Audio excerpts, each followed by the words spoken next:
Hello everybody, and welcome back to Pong. I've just realised that all of these levels are trapped inside giant test tubes.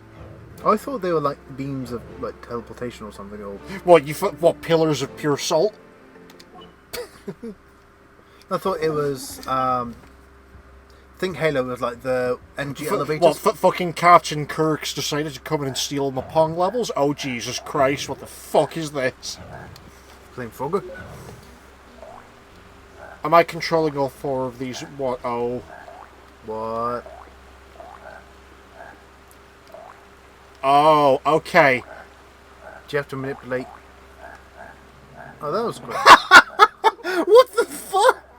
Good, right, successful episode, end it there, speedrunning, world record, any percent gold bar frogs. We'll see you next time.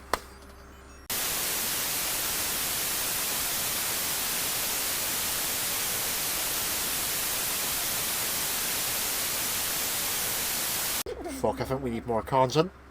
You sure? Yeah. That's got to be a record. Will that be even a Family Guy intro percent? Okay, number one, it's American Dad intro percent. Number two, I hate the fact that I know that and you made me remember it. The shows blur together. They're written by a lot of the same people. No, they're just written by the same guy. Oh, got like the only difference between the two shows is the celebrity guests they has on. The depressing thing is that Seth MacFarlane writes Star Trek better than Star Trek writes Star Trek at the moment. What? That's right, I was going to tell you about this earlier, What? but I forgot. Okay, right. So, you remember was it Discovery that was the new one with the female captain? That's what I was going to go into, Right, yeah. so Star Trek Discovery was shit, and then Picard was shit. And it turns out that both shows were written by a man who self-confessed as hating Star Trek, and he hates everything that Gene Roddenberry stood for.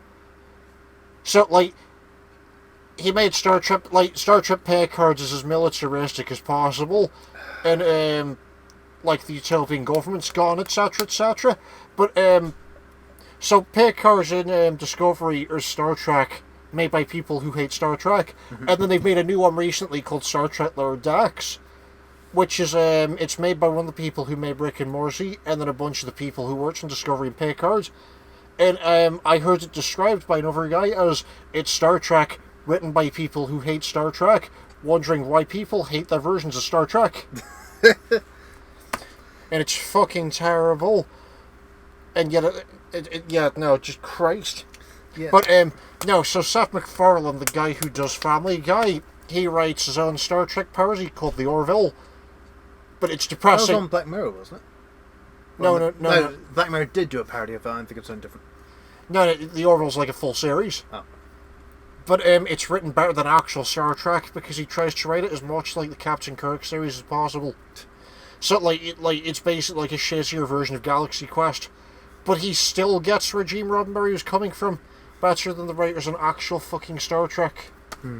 People forget how inconsistent the original series was. Are we fighting aliens today? Are we going back to the past today? Who the fuck knows? It did, like, the Federation wasn't even a thing for like the first 12 episodes. I've been watching it recently. Like, they work for the United System of Planets for like 3 episodes, then the United Coalition, and then by like episode 13 or something, then it's the Federation. And then also, there's a bit where they claim that Spock is from Vulcania. Which is fucking brilliant. Like, I love how wildly inconsistent the early episodes How are. do they explain that? Do they just say that in those times, it was... They just handwave it and don't go back to it at all. Oh. And it's really funny because the episodes were aired out of order when they were written as well, which just makes it even funnier. Yeah. Out of... Like, the DVD puts them in the order that they were aired, or at least the one I do does, which is fucking brilliant because there's plot points, like, the shit out of order from other episodes. It's minor details, but it's still really fucking funny. And, I finally watched the episode with Conan, by the way. And I have to say to you, right, do you remember Billy and Mandy on Cartoon Network? Yeah. Do you remember when they did Wrath of Khan, and it was actually like, fairly decent? Don't remember that one. It's that movie where they have to fight the boogeyman. And he's like a pirate inexplicably. And they're going after like the big hands that turns people's fears real. Vaguely, yeah. Yeah, because that was supposed to be like an homage to Wrath of Khan. There's DVD commentary for that movie, and it's amazing. Okay, like, they just go on at length for like 10 minutes about how they were specifically trying to like homage Wrath of Khan as much as possible by taking a random villain and then elevating them to an actual threat. Oh dear. Yeah, the thing with Star Trek Discovery is one of the consultants on it, who became a character who deliberately got named after it, is a guy who researches magic mushrooms for a living. What, for Gwyneth Paltrow or just for his own pleasure? Have you seen Gwyneth Paltrow's Netflix series? No. Okay, you watched the JonTron video on her snake on Goop. Okay, so JonTron's covered this as well, but she has a Netflix series, and every episode is basically just her sending her staff out to research alternative medicine. And the first episode is literally just her staff going to like, I can't remember. I don't think it's South America. Might be the Caribbean, I'm not sure. They go to somewhere that's not America and just drop magic mushrooms, and that's the entire first episode. I have to watch that one. Yeah, it's a guy called Paul Stamets who lives in either Washington or British Columbia. And among other things. Well, no, he doesn't really research magic mushrooms. He researched other mushrooms which have all sorts of weirder effects. Like improve mood and immune system and things. It's through him on like related channels people explore magic mushrooms. But anyway, just while we're on the topic of drugs, can I just I found out the stupidest thing about Maine in America recently. Yeah. What? What happened? I think I killed one of the Pong paddlers by accident. Oh. So you're saying? Well. Just ignore it. So Maine, the state of Maine, it's illegal to purchase marijuana, but it's not illegal to own and use it. And it's really funny just because drug dealers have found the stupidest way of getting around it. Just buy it out of state and bring it in? Yeah, but no, it's the actual selling of it in-state to people that they found the stupidest solution for. Because there's a bunch of people who offer a free psychic service. Well, not a free psychic. They offer a psychic service where for a nominal fee, they'll have their psychics track down the weeds that you lost and then bring it back to you. And it's like, oh my god, that's the most amazing fucking loophole I've ever heard of. Because, like, the police can't do anything because it's perfectly legit. Does it involve using duck eggs over your eyes? And it actually does. Like, I've seen some footage. There is one guy who does the going postal thing. Oh god. So what were you saying about the magic mushroom guy? Paul Stamets. He researched all sorts of giant mushrooms like agaricon, which is looks like a giant football, about the size of it and things. And it's really good for like immune system and has massive like properties against cancer and things. Mm-hmm. And at one point he was working for the US government to help because some of the mushrooms is very good against pesticides, but very good against bee pests, which makes a very good pesticide. Mm-hmm. And so we don't want pesticides against bees. We kind of need them to live. Yeah, that's why I corrected myself. And because it's so vital, he is working for, I think, a division of the US military or something. What are we doing today, Dan? We're gonna drop mushrooms. Fuck it, we've got a grant. At least I imagine that's what a day in his office is like. Almost. I found out about it because he was on Joe Rogan. I listened to his podcast. Mm-hmm.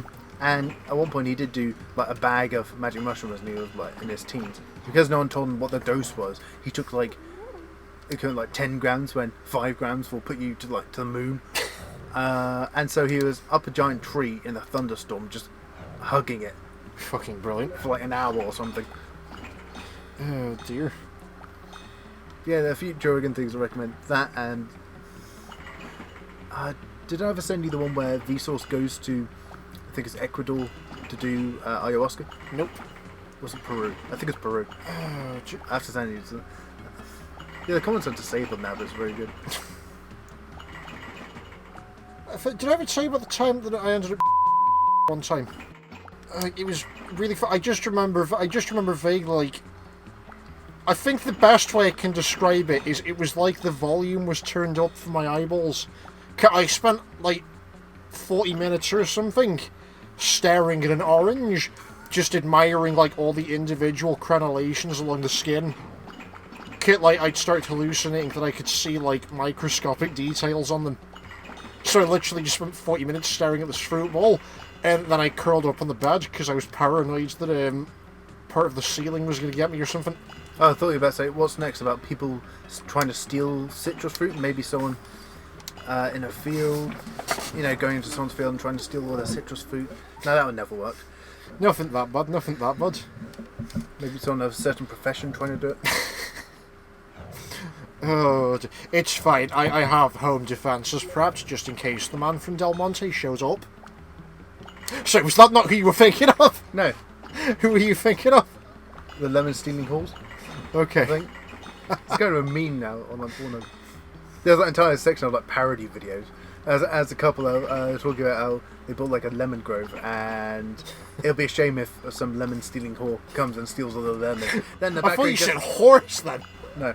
And then you just see a woman in the background wearing like a swimsuit, just stuffing the lemons down there.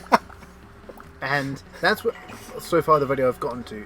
I don't know what happens next. I'm sure they just have a nice cup of tea and talk about it. Can I just say, by the way, this level is fucking horribly designed because you have no real control over the ball. Mm-hmm. Like, it's just doing whatever the fuck it wants, and then occasionally it will go down the sides. Like, if I time this, it's spending like 70% of the time anywhere but the center where I can actually touch it. That, and remember the physics are shit, so yep. It's very hard to direct it. It's okay though, because the physics should break out worse, and I've already ordered a copy off of eBay. How do you know it's worse? Did you look it up? Yep, I watched Kid Icarus play it, and I was like, oh god, this is going to break Sam. Oh dear. Yeah, we're definitely going to have to watch the Gwyneth Paltrow thing after this, though. Like, look at this. It starts off, and it bounces over there, and then occasionally it will come down the centre where I can poke it forwards. Please tell me you've heard of Gwyneth Paltrow's candle. Of course I've heard of the vagina candle. We talked about this on Death Stranding. Did we? I thought we talked about it, but we just talked about John John's video. I didn't know we talked about it. No, yeah, because I was talking about there was another celebrity who was also doing the vagina candle. And then a bunch of radio DJs on BBC One started discussing which celebrities they'd like to have candles like smell like the junk of. And then the male host, amazingly, was just like Jim Carrey. And then it turned out that he was a fan of Sonic the Hedgehog because he just started gushing for 20 minutes about how he was excited to see Jim Carrey in the new movie. Right. Oh dear. Yeah, I've seen parodies of it, and I mean, yeah. It's almost impossible to parody Goop at this point, because no matter what... Goop is a fucking parody at this point. Yeah. Like, Gwyneth Paltrow knows it, but, like, she's got to keep raking in that sweet money from gullible fuckwits. Mm-hmm. And desperate people. And it's disgusting. Oh, God. God, think of another topic. We have to end this outtake. We can't end the outtakes on that. Well, so you're saying this video isn't going to be titled Drinking Ayahuasca to Protect Lemons? I mean, did you want to make this a full episode? Because I was... I thought that's where it was going. Fuck it, yeah, okay, this will be like the first non-10 minute... Fuck! Yeah, okay. The first non-10 minute fuck. The first I'm sorry, how have you been doing it? Have I been doing it wrong? Or? The speed run, any percent fuckerage. Oh god, you reminded me of a brilliant moment at work the other day where the... Oh? Do I need a drink for this? What, you only had a few minutes on your break and you just say, look, we have to make this quick. Oh no, it was during the 15 minutes before we left the office for the end of the day. Okay, so I work at the office. Well, they don't like you doing nothing, so you have to look busy. Okay. Did you take that a bit too far? So to give you some context, like, most of the staff is foreign, so there's like 4 English people, 3 Latvians, and then 6 Indian guys. And me and the Indian guys have this weird... like, we've basically formed into like an unofficial workers' union, because we all have like this weird friendship based around the fact that we've all worked in call centres at some point or another. And, so... the floor supervisor has English as like his 3rd language, so occasionally... So you don't have the Scot? No, God no, he's day shift. No, so we have this Indian who has English as his 3rd language. His English is fairly good, but occasionally random bits will get lost in translation. And he wanted me to, like, basically there's this other employee who's become like the office punching bag essentially. Everyone just verbally abuses abuses this guy, but it's all in good fun, and he knows it's a joke. But there's this bit where the supervisor told me to take him into the other room and then tell him off as a joke, but he didn't phrase it like that. He said, "Pete, I need you to take into the other room and fuck him." I think I was basically on the floor at that point because I'd laughed so hard that my legs stopped functioning. And then the other office overheard and just started laughing. And then we decided to just end the shift 20 minutes early on that note, because it's like no one was getting anything done after that. The most important question, did you? No, I tried, but he wouldn't succumb to my advances. Well, did you have to get a teammate and said, look, me and my friend here, the manager said we have to, so we have like 10 minutes left, so here, have this lemon, you'll need it. No, I tried, but then he took his shirt off and he turns into James McAvoy, and you know the rest. He's the one who looks like the Beast. Oh, him. right. Yeah. So yeah, that was a fun shift. Well, so at the end of it, he just is remarking himself saying, it didn't go in. No, he wouldn't even let me get him into the office. Because he was worried about 2 meters. Oh, God. And then everyone just started joking that he could probably do it from 2 meters.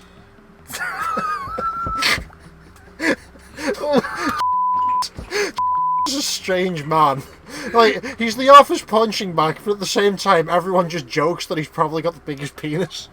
It's hilarious though, because he actually wears 2 pairs of underwears to accentuate his crotch. My co-workers are fucking weird. Why? I don't just... Are we ending the episode there, or are you going to try and salvage this? How can I salvage it from there?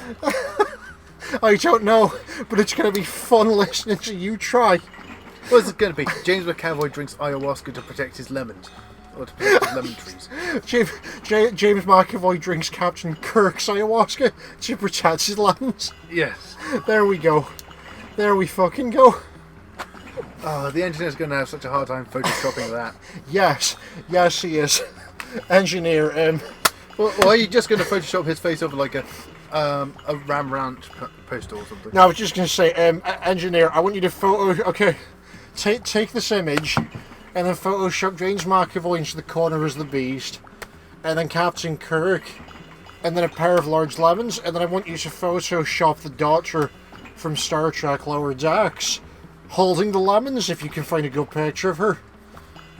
Oh, God, right, yeah, good. And on that note, let's end the stupidity there before anything else happens. Next time we'll try and actually win a level.